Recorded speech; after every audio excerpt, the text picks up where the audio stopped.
my god, I'm so sorry.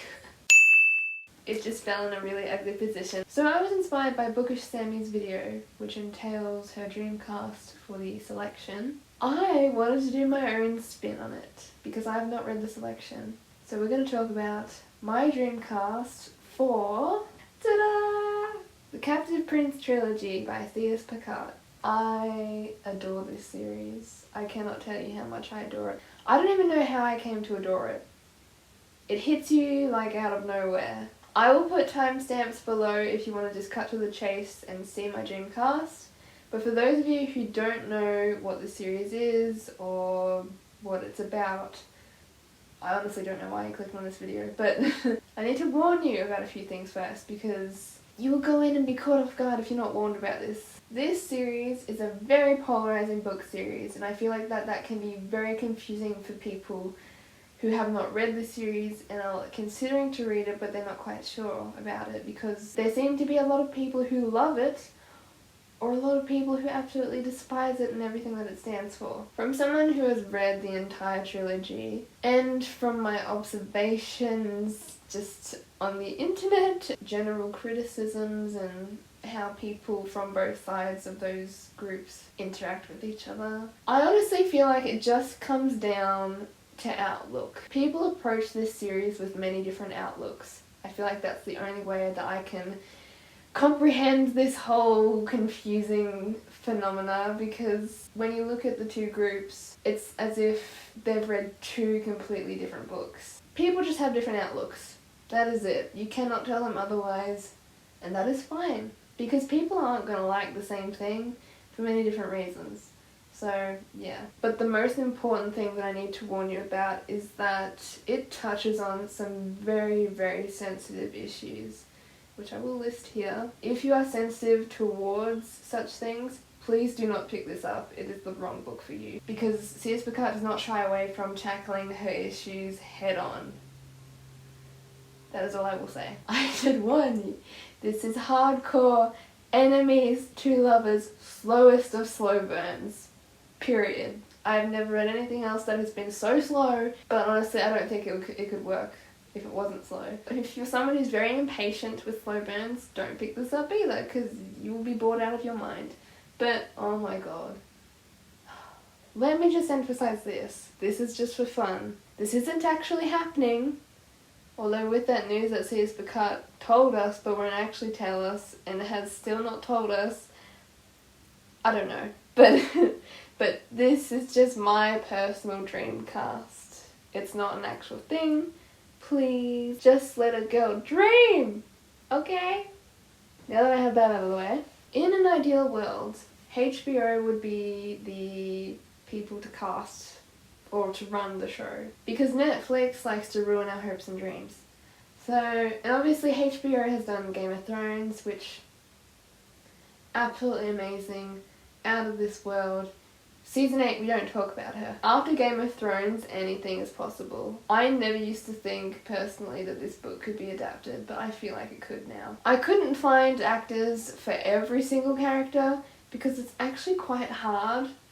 And, you know, obviously, I feel like if there were actually an adaptation, you couldn't actually copy the book word for word, obviously. And I feel like there would definitely need to be some changes or things where you could tweak things a little bit. Also, my imagination pictures like certain characters in a certain way. In a real life adaptation, it's obviously going to be very different. So, yeah, I had some trouble with that.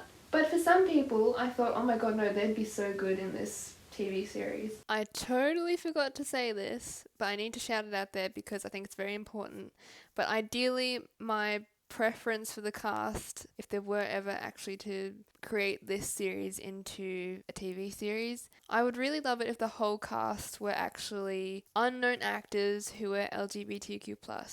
Totally forgot to mention it because I was so blindsided by my own fan cast, so yeah, just had to put that out there. First up, Mads Mikkelsen. I think that's how you say his last name. Just look at this man. Just look at this man. I could so see him being in it. I don't know who he'd be, but he gives me Torvald vibes. But he could also be the Regent, though I do not like to think of him as being the Regent. but he could be. I should probably be all the way over here, shouldn't I? Ezra Miller as Aymeric. That doesn't have to be set in stone, obviously, but I feel like he could play a really good Aymeric. I don't know why. I just love the energy that he gives off in these photos. He could actually be Ansel. Ansel. How do I say his name? Ansel. But Ansel obviously has red hair, but I feel like that's just a very minor detail. But he could either be Aymeric or Ansel. Aymeric or Ansel. Gaia Weiss as Yocast. I don't think I need to say much on why she would be Yocast, because she just resembles my personal image of Yocast.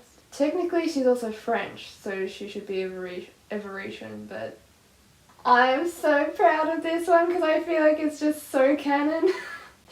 Jason Momoa as Macedon. Oh my god. I feel like that's a match. I could just so imagine it in my head. Like, Macedon with the Griever and Laurent. Don't even get me started. Yeah, I feel like that's pretty canon. He could honestly be anyone, but in my mind, he's Macedon to a T. I feel like this guy is very overrated right now, but I don't really care. Timothy Chalamet. Is that how you say his name? I initially thought he could be Nicaise, but I honestly don't think he could be now, because of his age. But he's just a very pretty boy, and I feel like he could be somewhere in the Venetian court.